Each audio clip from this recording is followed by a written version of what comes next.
Hello students, myself Shikha Shishodia. Today we will talk about the topic roots of equation. और यहाँ पर मैंने आज क्यूबिक इक्वेशन ली है, उसके रूट्स फाइंड करना आज सीखेंगे। तो इक्वेशन है x cube minus 6x square plus 3x plus 10 equals to 0।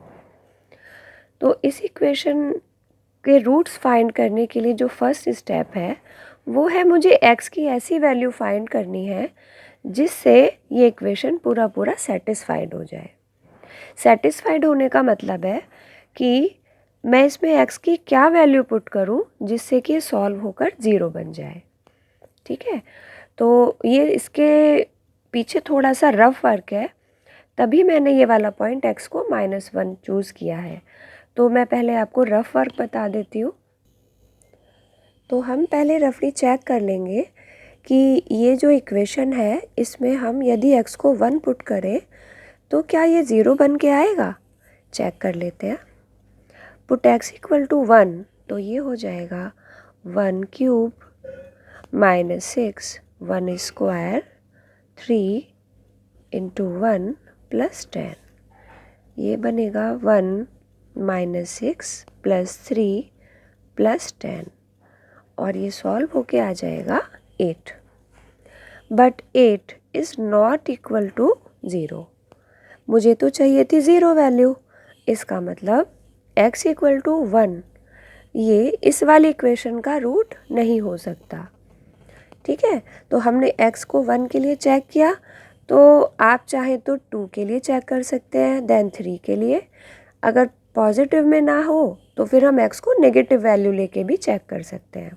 मान लीजिए मैंने x को अब की बार -1 मतलब x इक्वल टू -1 पुट करके चेक किया। ये बन जाएगा -1 का cube -1 square 3 into -1 plus 10। So it is -1 -6 -3 plus 10। ये हो जाएगा -10 प्लस 10 इक्वल टू 0। मुझे यही वैल्यू चाहिए थी। तो इसका मतलब x इक्वल टू -1 इस इक्वेशन का एक रूट हो गया, या हम इसी बात को दूसरी वे में बोल सकते हैं कि x प्लस 1 इस इक्वेशन का एक फैक्टर हो गया। तो अब हम क्या करेंगे, x प्लस 1 को 3 टाइम्स लिख लेंगे। 3 टाइम्स इसलिए क्योंकि ये एक क्यूबिक इक्वेशन है। ये देखिए हमने x प्लस 1 को 3 टाइम्स लिख लिया। x plus 1 x plus 1 x plus 1। अब मुझे ये जो गिवन इक्वेशन थी, गिवन इक्वेशन मतलब ये x cube minus 6x square plus 3x plus 10, मुझे ये इक्वेशन लेके आनी है। तो मैं x प्लस 1 में इस वाले x में किससे मल्टीप्लाई करूं कि x क्यूब बन जाए, ये वाला x क्यूब जो क्वेश्चन में है। तो इस x में x क्यूब बनाने के लिए मुझे x स्क्वायर से मल्टीप्लाई करनी पड़ेगी। x स्क्वायर से x में मल्टीप्लाई करेंगे तो कितना मिलेगा, x क्यूब। x स्क्वायर से 1 में मल्टीप्लाई करेंगे हमें मिलेगा x स्क्वायर। अब हम x स्क्वायर वाले टर्म पे आ जाते हैं। मुझे तो चाहिए माइनस के 6x स्क्वायर और है हमारे पास में प्लस का x स्क्वायर। तो -6x स्क्वायर बनाने के लिए कितने और x स्क्वायर हो जाए, यदि हमारे पास में -7x स्क्वायर बन जाए तो ये दोनों आपस में सॉल्व होकर माइनस का 6x स्क्वायर बन जाएगा। तो मुझे -7x स्क्वायर बनाने के लिए इस वाले x में -7x से मल्टीप्लाई करनी पड़ेगी। ये हमने मल्टीप्लाई करा तो -7x इंटू x ये बन जाएगा -7x स्क्वायर। -7x से 1 में किया मल्टीप्लाई, -7x हो गया। अब हम गिवन इक्वेशन में x वाली टर्म को देखेंगे कि हमें कितना चाहिए वैल्यू x की और कितनी हमारे पास में है। हमें तो चाहिए प्लस का 3x और है हमारे पास में माइनस का 7x। तो यदि हमारे पास में प्लस का 10x मिल जाए तो 10x माइनस 7x सॉल्व होकर कितना बन जाएगा 3x। तो मुझे 10x को लेके आना है, उसके लिए हम इस वाले x में किससे मल्टीप्लाई कर दें 10 से। तो 10 into x it will be 10x and 10 into 1 it will be 10 और लास्ट में हमें 10 ही चाहिए था।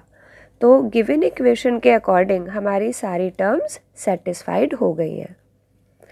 अब हम नेक्स्ट लाइन पे आ जाएंगे। ये तीनों टर्म्स में से हमने x प्लस 1 को कॉमन ले लिया, तो यहाँ बचेगा x square minus 7x plus 10। ठीक है, तो अब हमें क्वाड्रेटिक इक्वेशन के रूट्स फाइंड करने हैं। तो क्वाड्रेटिक इक्वेशन के लिए हम क्या करते हैं कि फॉर एग्जांपल जैसे इस क्वेश्चन में 10 चाहिए हमें, तो 10 के ऐसे फैक्टर करें कि जिनको ऐड करने पर हमें 7 मिल जाए। तो जैसे हमें पता है कि 10 के फैक्टर होते हैं 5 और 2, और यदि हम 5 और 2 को ऐड भी कर देंगे तो 7 भी मिल जाएगा हमें। तो हमने 7 के प्लेस पे क्या लिख दिया 5 प्लस 2 लिख दिया। यहाँ पे ब्रैकेट को ओपन करा तो -5 इंटू एक्स ये लिखा, -2 इंटू एक्स ये लिखा। इन दोनों में से हमने x को कॉमन लिया तो बनेगा x माइनस 5, और इसमें से हमने कॉमन लिया माइनस का 2, यहाँ भी x माइनस 5 बन जाएगा। इन टर्म्स में से x माइनस 5 कॉमन लेने पर हमारे पास में बचेगा x माइनस 2। तो इसके फैक्टर क्या क्या फॉर्म में मिलेंगे, x plus 1, x minus 5, x minus 2। तो इसका मतलब इस इक्वेशन के रूट क्या क्या हो गए, यहाँ से मिलेगा -1, यहाँ से मिलेगा +5, यहाँ से मिलेगा +2। This is the answer. इसका मतलब -1, 5 और 2 are the root of given equation. Roots of equation इस वाले टॉपिक की वैसे तो बहुत एप्लीकेशंस हैं, बट यहाँ पर मैं कुछ एप्लीकेशंस मेंशन कर रही हूँ। एक एप्लीकेशन है यहाँ पर आइगन वैल्यूज़ ऑफ मैट्रिसेस। जब हम मैट्रिक्स की कैरेक्टरिस्टिक इक्वेशन फाइंड करेंगे तो उसमें भी ये क्यूबिक इक्वेशन या क्वाड्रेटिक इक्वेशन के रूट फाइंड करने का यूज़ होता है। सेकंड है maxima minima. It is the application of differentiation. जब हम मैक्सिमा मिनिमा वाले टॉपिक को डिस्कस करेंगे तो उसमें भी हमें इक्वेशंस के रूट की ज़रूरत पड़ेगी। एक टॉपिक आता है कर्व ट्रेसिंग में एसिम्प्टोट, उसके लिए भी हमें इन रूट्स की ज़रूरत पड़ेगी, और डिफरेंशियल इक्वेशन के सॉल्यूशन को फाइंड करने के लिए भी हमें इक्वेशंस के रूट फाइंड करना आना चाहिए। तो this is the all about the topic of cubic equation, roots of equation. Thank you.